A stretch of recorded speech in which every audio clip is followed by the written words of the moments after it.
Hello friends, నా పేరు Shravani. Welcome to Siri foods. ఇవాళ స్పెషల్ రెసిపీ ట్రెడిషనల్ రెసిపీ అయిన నేతి బొబ్బట్లు.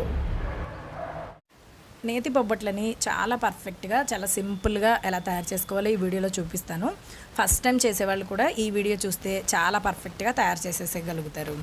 మనం ఈ బొబ్బట్లకి పూర్ణాన్ని ఎలా తయారు చేసుకోవాలి, అలాగే ఎలా ఒత్తుకోవాలి, మనం ఏ విధంగా కాల్చుకుంటే ఇవి టేస్ట్ చాలా బాగుంటాయి అనేది ఈ వీడియోలో చిన్న చిన్న టిప్స్ తోటి చాలా డీటెయిల్గా, చాలా వివరంగా చూపిస్తానండి. ఈ బొబ్బట్లని ఏదైనా పండగలకి చాలా సింపుల్గా తయారు చేసేసుకోవచ్చు.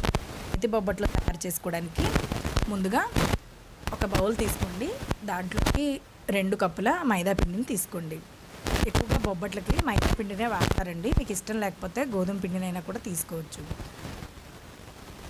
ఇలా తీసుకున్న ఈ మైదా పిండిలో కొంచెం కొంచెం నీళ్లు వేసుకుంటూ ఈ విధంగా, అంటే కొంచెం సాఫ్ట్గా కలుపుకోవాలి. చేతికి పిండి అంటుకునే విధంగా మనం కలుపుకోవాలి.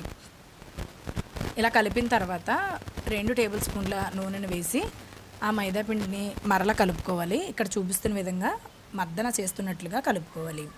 ఇలా మర్దన చేస్తున్న విధంగా, ఇక్కడ చూపిస్తున్న విధంగా నొక్కి కలుపుకుంటే ఏంటంటే మైదా పిండి అనేది సాఫ్ట్గా అవుతుంది. మీకు మధ్య మధ్యలో నూనె పిండి అంటుకుంటూ ఉంటే కాస్త నూనె వేసుకుని కలుపుకోవచ్చు. ఇలా మొత్తం అంటే ఒక 2 లేదా 3 నిమిషాలు బాగా మర్దన చేసి కలిపిన తర్వాత మరొక 2 టేబుల్ స్పూన్ల నూనెని ఈ పిండి మీద నుంచి ఇక్కడ చూపిస్తున్న విధంగా వేసేసి మూత పెట్టేసి ఖచ్చితంగా 4 నుంచి 5 గంటల పాటు ఈ పిండిని అలా వదిలేయాలి. ఇప్పుడు మనము శనగపప్పు తీసుకుంటున్నామండి. ఇక్కడ నేను 3 గంటలు నానబెట్టిన పచ్చి శనగపప్పుని తీసుకుంటున్నాను.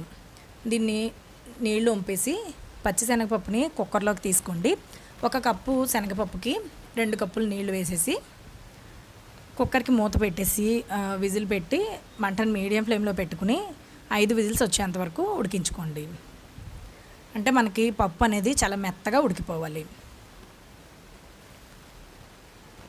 పప్పు ఉడికిపోయి స్టవ్ ఆఫ్ చేసేసిన తర్వాత పూర్తిగా కుక్కర్ చల్లారిన తర్వాత దాని మూత తీసేసి ఇక్కడ చూపిస్తున్న విధంగా ఒక స్ట్రైనర్ పెట్టుకుని ఒక గిన్నెలోకి ఈ పప్పుని వడకట్టేసుకోవాలి.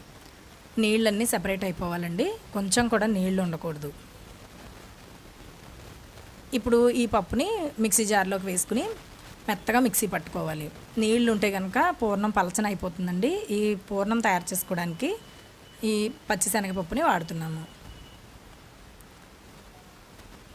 ఈ విధంగా మిక్సీలో వేసేసుకుని నీళ్ళు అస్సలు వేయకుండా మెత్తని పేస్ట్లుగా మిక్సీ చేసుకోండి. మీకు మిక్సీలో ఒకేసారి నలగకపోతే కొంచెం కొంచెంగా వేసుకుని తీసుకోండి. ఇప్పుడు ఈ ముద్దని పక్కన ఉంచేసి స్టవ్ ఆన్ చేసి ఒక మూకుడు పెట్టుకుని, వెడల్పుగా ఉన్న మూకుడు పెట్టుకోవాలి.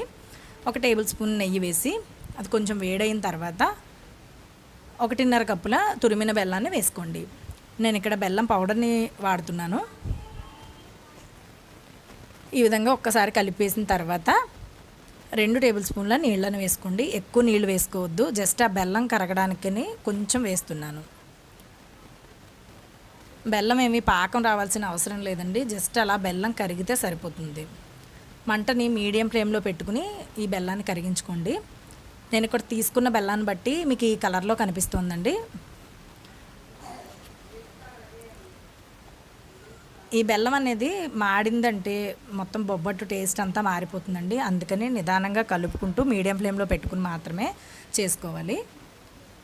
బెల్లం అంతా పూర్తిగా కరిగిపోయిన తర్వాత మనం రుబ్బి ఉంచుకున్న ఈ శనగపప్పు ముద్దని ఈ బెల్లం నీళ్ళలోకి వేసేసుకుని మొత్తం ఈ ముద్దంతా కూడా దాంట్లో కలిసే విధంగా బాగా మిక్స్ చేసుకోవాలి. మీడియం ఫ్లేమ్లోనే ఉంచుకుని చేసుకోవాలండి. ఈ పూర్ణం టేస్ట్ని బట్టే మనకి బొబ్బట్టు టేస్ట్ అంతా కూడా ఉంటుంది. చూడండి, ఈ విధంగా మొత్తం కలిపేసిన తర్వాత మీకు ఇక్కడ సాఫ్ట్గా కనబడుతుంది కదా. లేదంటే మీరు పచ్చి శనగపప్పుని మిక్సీలో వేసుకోకపోతే ఒక పప్పు గుత్తితో అయినా కూడా మెదిపేసుకోవచ్చు. ఇక్కడ మనం కలిపిన తర్వాత కొంచెం లూజ్గా ఉన్నట్టు ఉంది కదా, దీన్ని ఒక 10 నిమిషాల పాటు మీడియం ఫ్లేమ్లో అలాగే ఉడకనిస్తే పూర్ణం అంతా కూడా కొంచెం దగ్గర పడి, చూడండి ఇక్కడ థిక్గా ఉన్నట్లుగా అవుతుంది. అంతవరకు ఉడికించుకోవాలి. ఇది బాగా దగ్గరికి వచ్చిన తర్వాత 2 టేబుల్ స్పూన్ల నెయ్యి వేసుకుని మనకి బొబ్బట్లు మంచి సువాసన రావడం కోసం, అలాగే మంచి టేస్ట్ యాడ్ అవ్వడం కోసం 1 టీ స్పూన్ యాలకుల పొడిని కూడా వేసుకోవాలి. ఇవి వేసిన తర్వాత ఒకసారి బాగా మిక్స్ చేసుకుని ఈ పూర్ణాన్ని ప్యాన్ అంతా కూడా స్ప్రెడ్ చేసుకోండి. అలా అయితే మనకి చక్కగా ఈజీగా చల్లారుతుంది. ఇలా చేసేసిన తర్వాత స్టవ్ ఆఫ్ చేసి దీన్ని పక్కన ఉంచేయండి. ఇది పూర్తిగా చల్లారిన తర్వాత ఇంకాస్త దగ్గరికి వస్తుంది. చూడండి, పూర్తిగా చల్లారిన తర్వాత చూపిస్తున్నాను. పూర్ణం అనేది ఈ విధంగా రావాలండి.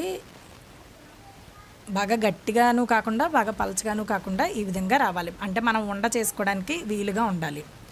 ఇప్పుడు ఈ పూర్ణాన్ని అంతటిని కూడా ఒక ప్లేట్లోకి తీసేస్తున్నాను. ఇప్పుడు దీన్ని మనం ఉండలుగా చేసుకుని పక్కన పెట్టుకోవాలి. చూడండి, చక్కగా ఈ విధంగా రావాలి. కొంచెం మీడియం సైజ్ కంటే కాస్త పెద్దగా ఈ పూర్ణాన్ని అనేది ఉండలు చేసుకుని పక్కన ఉంచాలి. ఈ సైజులో ఉంటే సరిపోతుంది. ఇప్పుడు ఈ పూర్ణాన్ని పక్కన పెట్టేసి మనం నానబెట్టుకుని ఉంచుకున్న ఆ మైదాని తీసుకోవాలి. ఇప్పుడు బొబ్బట్లో ఎలా ఒత్తుకోవాలో చూపిస్తానండి. ఇక్కడ నేను బటర్ పేపర్ని తీసుకున్నాను. మీకు ఆన్లైన్లో బొబ్బట్టు షీట్లు అనేవి కూడా దొరుకుతాయి, అవైనా కూడా తీసుకోవచ్చు. ఇక్కడ ఇలా బటర్ పేపర్కి నూనె కానీ నెయ్యి కానీ అప్లై చేసుకోండి.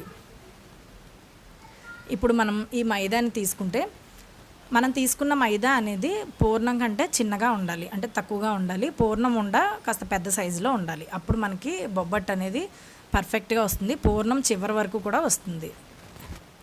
లేదంటే బొబ్బట్టు చివర్ల దళసరిగా ఒత్తుగా మైదా పిండి మాత్రమే ఉండిపోతుంది కదా. ఇప్పుడు ఒత్తుకునేటప్పుడు మైదాని చిన్న సైజు చపాతీలాగా చేసుకుని దానికి మధ్యలో ఈ పూర్ణం ఉండని పెట్టుకుని చుట్టూరా క్లోజ్ చేసుకోవాలి. ఇక్కడ చూపిస్తున్న విధంగా. దీనికి ఏమాత్రం ఎక్స్ట్రా వచ్చినట్లయితే మైదా పిండిని తీసేయండి. ఇప్పుడు దీన్ని ఇక్కడ చూపిస్తున్న విధంగా మనం చేతికి కూడా నెయ్యి కానీ నూనె కానీ అప్లై చేసుకుంటే మనకి ఈజీగా స్ప్రెడ్ అవుతుందండి. నేను ఇక్కడ బటర్ పేపర్ని రౌండ్గా కట్ చేసి తీసుకున్నాను కదా. మనం ఈ బొబ్బట్టు ఒత్తుకునేటప్పుడు మనకి వీలుగా ఈ బటర్ పేపర్ని రౌండ్గా తిప్పుకుంటూ ఒత్తుకున్నట్టయితే కనుక చాలా ఈజీగా ఉంటుందండి మనకి. చూడండి, ఇక్కడ చూపిస్తున్న విధంగా. చూసారా, పూర్ణం మనం కొంచెం పెద్దగా తీసుకోవడం వల్ల బొబ్బట్టు చివరి వరకు కూడా పూర్ణం అనేది స్ప్రెడ్ అవుతుంది. అలాగే మైదాని ఖచ్చితంగా 4 గంటల నుంచి 5 గంటలు నానబెట్టడం వల్ల సాఫ్ట్గా మారి మనం ఎలా స్ప్రెడ్ చేస్తే అది అలా స్ప్రెడ్ అవుతుంది. చూసారా, ఈ విధంగానే అన్ని బొబ్బట్లని మనం తయారు చేసుకుని పేపర్స్ ఒక 5-6 బొబ్బట్లు రెడీగా ఉంచుకుంటే కాల్చుకోవడానికి బాగుంటుంది. ఇప్పుడు బొబ్బట్టు ఎలా కాల్చుకోవాలో చూపిస్తాను. స్టవ్ ఆన్ చేసి ప్యాన్ పెట్టుకుని అది బాగా వేడైన తర్వాత మీడియం ఫ్లేమ్లో పెట్టుకుని 1 టేబుల్ స్పూన్ నెయ్యి వేసుకుని అది పెనానికి స్ప్రెడ్ చేశాక మనం బొబ్బట్టు చేసుకున్నాం కదా, ఆ బటర్ పేపర్ని పెనం మీద పెట్టి 1 నిమిషం వేడెక్కాక ఇలా నెమ్మదిగా లాగేసామంటే ఈజీగా వచ్చేస్తుందండి. బొబ్బట్టు ఇలా ప్యాన్ మీద వేసిన తర్వాత పైన 1 టీ స్పూన్ నెయ్యిని వేసి ఈ విధంగా స్ప్రెడ్ చేసుకోండి. అప్పుడు బొబ్బట్టు టేస్ట్ అనేది నేతితో కాలి చాలా బాగుంటుంది. దీన్ని వెనక్కి టర్న్ చేసిన తర్వాత కూడా మనము నెయ్యిని వేసుకోవాలి. 2 వైపులా నెయ్యి వేసుకుని కాల్చుకుంటే చాలా బాగుంటాయి. నిదానంగా మీడియం ఫ్లేమ్ మీద ఉంచుకుని బొబ్బట్లని కాల్చుకోవాలి. 2 వైపులా కూడా వెంటనే టర్న్ చేసేయకూడదండి. నిదానంగా ఒకవైపు కాలింది అనుకున్న తర్వాత అప్పుడు రెండో వైపుకి టర్న్ చేసుకోవాలి.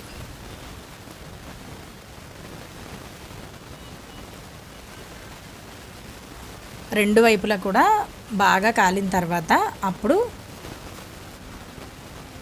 మనకి బొబ్బట్టు తయారైపోయినట్టే.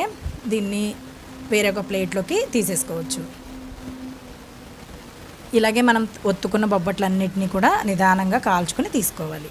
ఇంతేనండి, మనకి బొబ్బట్లు తయారైపోయాయి కదా. చాలా సింపుల్గా మనం ఈజీగా తయారు చేసుకోవచ్చు.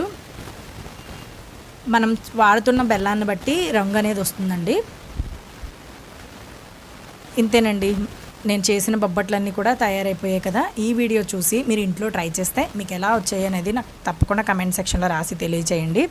అలాగే ఇలాంటి మరిన్ని టేస్టీ అండ్ యమ్మీ రెసిపీస్ని చాలా సులువుగా తయారు చేసుకోవాలి, నేర్చుకోవాలి అనుకుంటే సిరి ఫుడ్స్ ఇన్ తెలుగు ఛానల్ని సబ్స్క్రైబ్ చేసుకోవడం మాత్రం మర్చిపోవద్దు. మరో మంచి వీడియోతో మరొక వీడియోలో మళ్ళీ కలుద్దాం.